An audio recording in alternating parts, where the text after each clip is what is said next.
নমস্কার বন্ধুরা, আমি নীল নীল অধিকারী লোকো ইউটিউব পেজ থেকে চলে এলাম আজকে ফের আপনাদের মাঝে আরেকটি নতুন ভিডিও নিয়ে। বন্ধুরা বন্ধুরা আপনারা জানেন আজকে সকাল সকাল ফের আপনাদের মাঝে এসছি, তার মানে আজকে ফের ইস্ট বেঙ্গলের ম্যাচ। হ্যাঁ বন্ধুরা, আপনারা সকলেই জানেন যে আজকে নর্থ ইস্ট ইউনাইটেড এফসির বিরুদ্ধে ইস্ট বেঙ্গল এই মরশুমে শেষবারের জন্য আইএসএল এর ময়দানে নামতে চলেছে। হ্যাঁ বন্ধুরা, আজকে আমাদের শেষ ম্যাচ হিসাবে আমাদের 23 ম্যাচে আইএসএল এ খেলে এখনো অবধি আমাদের পয়েন্ট সংখ্যা হচ্ছে সম্ভবত মনে হয় 28, ঠিক আছে। আর নর্থ ইস্টের 23 ম্যাচ খেলে পয়েন্ট সংখ্যা 35। আজকে যদি নর্থ ইস্ট খেলাটা জেতে তাহলে নর্থ ইস্টের পয়েন্ট দাঁড়াবে 38, আর আমরা যদি আজকের খেলাটা জিতি তাহলে আজকে আমাদের পয়েন্ট সংখ্যা দাঁড়াবে 31।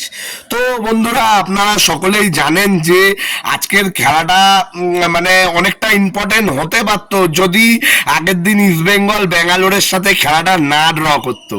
হ্যাঁ বন্ধুরা, আগের দিন তো একদম শেষ মুহূর্তে নিশু কুমারের একটু ভুল, তার সাথে দিয়ামিন তাকস এবং বিষ্ণু সোল এদের সকলের ভুড়ি ভুড়ি মিস, যার জন্য কিন্তু আমরা আজকে আইএসএল এর প্লে অফ বা টপ 6 থেকে পুরোপুরি বাইরে।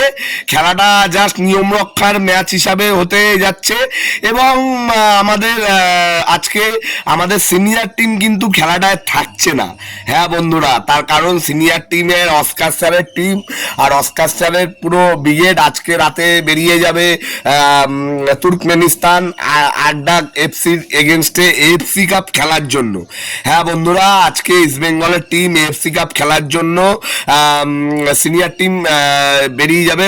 মানে অস্কার ব্রুজো স্যার নর্থ ইস্টে উনি ট্রাভেল করছে না, কিন্তু বন্ধুরা আমাদের বিনো জর্জ স্যারের যে টিমটা আছে, মানে যেই টিমটা আপনারা জানেন যে রিলায়েন্স ফাউন্ডেশন লিগ সহ মানে জুনিয়র লিগ যেগুলো রিপ্রেজেন্ট করছে, যেমন জেসিন টিকে, আমন সিকে, তন্ময়, সায়ন ব্যানার্জি, এরা, তারপরে হয়তো দেবজিৎ দাও আজকে গোলকিপার হিসাবে থাকলেও থাকতে পারে। তো এরাই আজকের ম্যাচটা রিপ্রেজেন্ট করবে।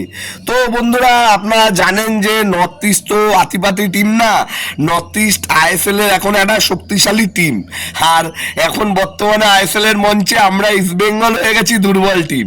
হ্যাঁ বন্ধুরা, এটা একটা রিয়ালিটি বলছি।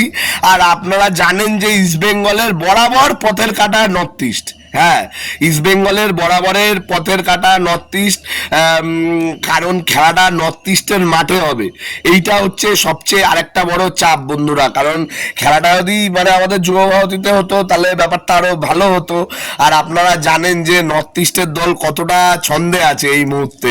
মোহাম্মদ আলী ব্রিমার, তারপরে আশির আক্তার, তরুণ গগৈ সহ যত ওদের ফুটবলাররা আছে, হ্যাঁ, তারপরে থম সিং, এরা প্রত্যেকটা প্লেয়ারই এরা ভালো ছন্দে আছে বন্ধুরা। প্রত্যেকটা প্লেয়ারই মানে যেহেতু ওরা পয়েন্ট টেবিলের উপরের দিকে আছে এবং প্লেয়াররা নর্থ ইস্টের প্লেয়াররা যথেষ্ট ভালোই খেলে। তো বন্ধুরা সেই হিসাবে আজকের খেলাটা আমাদের কাছে জেতা কিন্তু অনেকটাই কঠিন আমার হিসাবে যতটা মনে হয়। যদি আজকের খেলাটা আমরা ড্র করি বা ম্যাচটা না হেরে যদি আমরা ড্র করি তাহলেও কিন্তু এটা অনেকটা ভালো প্রভাব পড়বে। যদিও মানে শুধু ড্র, খেলার ফুটবল তো মানে 90 মিনিটের খেলা, তার সাথে ইস্ট বেঙ্গল যদি আগিয়ে থাকে তাহলে 3 মিনিট এক্সট্রা টাইম, আর ইস্ট বেঙ্গল যদি পিছিয়ে থাকে তাহলে 3 মিনিট মাত্র এক্সট্রা টাইম, আর যদি এগিয়ে থাকে তাহলে তো 8 মিনিট এক্সট্রা টাইম। এটা তো রেফারিরা নতুন করে নিয়ম বানিয়েই ফেলেছে ইস্ট বেঙ্গলের এগেনস্টে। আর আগের দিন আপনারা দেখেছেন যে কত জঘন্য রেফারিং হয়েছে, যার জন্য জায়গায় জায়গায় প্রতিবাদ হয়েছে এবং আমাদের মিলন সমিতি মাঠেও প্রতিবাদ হয়েছে। অনেকে রেফারির ফাঁসির দাবিও তুলেছে, কিন্তু এইগুলো তো আমি বলবো বেকার কথা, ফাঁসির দাবি তোলা বা রেফারির উচিত যে সঠিকভাবে রেফারিং করা, নিরপেক্ষভাবে রেফারিং করা, কারণ একটা রেফারিং এর উপরেই একটা গোটা ফুটবল ম্যাচ ডিপেন্ড করে থাকে। আর আপনারা জানেন যে ভারতের ফুটবল র্যাঙ্ক আমরা কতটা পিছিয়ে। ফুটবল র্যাঙ্ক পিছিয়ে বলেই আজকে আগের দিন ব্যাঙ্গালোরের ম্যাচের পর সুনীল ছেত্রীর মতন প্লেয়ার যে রিটায়ারমেন্ট দিয়ে দিয়েছিল, সে আবার রিটায়ারমেন্ট ছেড়ে ইন্ডিয়া আর ইরানের যে ইন্ডিয়া ট্যুর হবে, মানে আইএসএল শেষ হওয়ার পরেই, আইএসএল এর প্লে অফ শেষ হওয়ার পরেই যে ইন্ডিয়ার একটা ট্যুর আছে, সেই ইন্ডিয়ার ট্যুরে সুনীল ছেত্রীকে আবার আনা হয়েছে। যদিও আমার এটা মনে হয় সুনীল ছেত্রীকে যে ইন্ডিয়ার দলে পুনরায় আনা হয়েছে, এটা কিন্তু আমাদের কোনো পজিটিভ দিক না। হ্যাঁ বন্ধুরা, এটা কিন্তু আমাদের ভারতের ফুটবল ফ্যান আর আমরা যারা ইন্ডিয়ান ফুটবল সমর্থক আছি তাদের জন্য কিন্তু বিষয়টা মোটেই ভালো না। অনেক ক্লাব, মানে আমাদের রাইভাল অনেক ক্লাবের সমর্থকরা যেহেতু তাদের জামাই হয়, তারা বিষয়টাকে একটা ভিক্টোরি হিসাবে দেখছে যে হ্যাঁ সুনীল ছেত্রী আবার ফিরে এসছে। তো এটা যাই হোক, তাদের ব্যাপার, এটা নিয়ে আমি আলাদাভাবে এটা টপিকের ভিডিও না, এটার পয়েন্টে একটা অন্য কোনো ভিডিও নয় আনবো বন্ধুরা। কিন্তু এখন যেটা আমাদের কথা, আজকে আমাদের নর্থ ইস্ট ম্যাচ, আমরা কি খেলাটা জিতবো? বিকেল 5টা দিয়ে খেলা, পাহাড়ি কন্ডিশনে খেলা। তো বন্ধুরা আমার মনে হয় খেলাটা আমরা জিতলেও জিততে পারি যদি ডেভিডের মতন প্লেয়ারকে প্রথম 90 মিনিটে রাখে। যদিও ডেভিড তো সিনিয়র টিমের প্লেয়ার, কিন্তু সিনিয়র টিমের প্লেয়ার হলো অস্কার স্যারের টিমের ডেভিড কিন্তু সেই রকম ভাবে সুযোগ পায় না।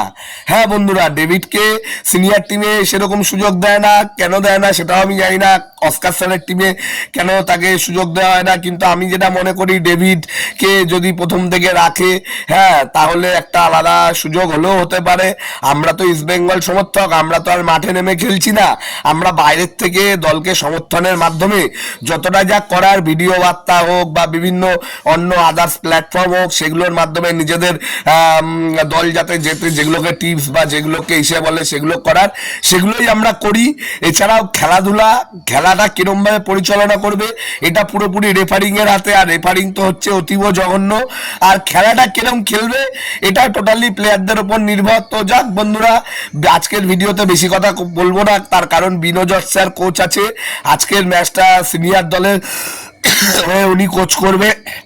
এর আগেও আপনারা দেখেছেন যে এর আগেও আইএসএল এর বিভিন্ন সময় যখন হেড কোচ ছিল না, সেই সময় বিনোজট স্যার কোচিং করিয়েছেন এবং কোচিংয়ে কোনো অনেক সময় আমরা খেলাটা জিতেছি, অনেক সময় ভালো লড়াই করেও হেরে গেছি। তো বন্ধুরা আজকে বিনোজট স্যারের থেকে যেটা ডিমান্ড থাকবে, আজকের খেলাটা যাতে আমরা ড্র করতে পারি।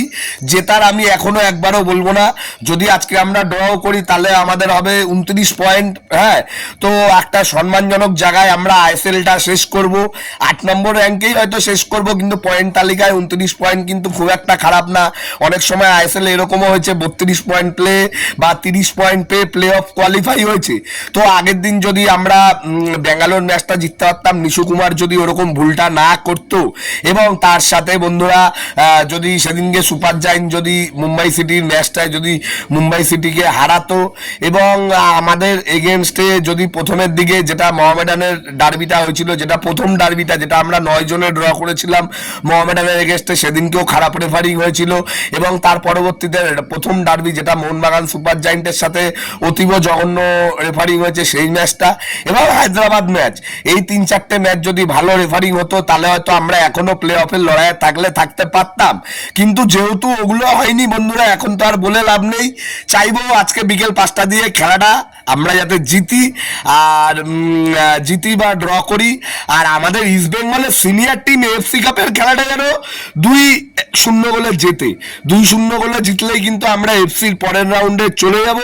তো আমার তো মূল ফোকাস এফসি কাপের খেলাটাতেই, যদি অস্কার স্যার যদি সেই খেলাটা জেতাতে পারে। অস্কার স্যার আপনারা জানেন অতি ভালো কোচ, এবং মেসি গাউলি বলে প্লেয়ারটাকে যে উনি এনেছেন, খুবই পজিটিভ প্লেয়ার, দারুণ খিদে আছে প্লেয়ারটার মধ্যে, আগের দিনও দুর্দান্ত খেলেছে। মানে মেসি গাউলি মাঠে থাকা মানে একটা গোল হতে পারে, এরকম একটা মানে সিচুয়েশন থাকে। যাই হোক বন্ধুরা, ভিডিও আর বেশি লং করবো না। আপনারা যারা নীল অধিকারী লোকু ইউটিউব পেজের ভিডিওগুলো দেখেন তাদেরকে জানাই অনেক অনেক অনেক ধন্যবাদ। আর আপনারা যারা নীল অধিকারী লোকু ইউটিউব পেজটা এখনো সাবস্ক্রাইব করেননি কিন্তু ভিডিওগুলো দেখেন, তারা ভিডিওগুলোও দেখবেন আর সাবস্ক্রাইবও করে দেবেন। আপনাদের একটা সাবস্ক্রাইবে আমার অনেক ভিডিও বানানোর নতুন করে এনার্জি দেয়। জয় ইস্ট বেঙ্গল বন্ধুরা।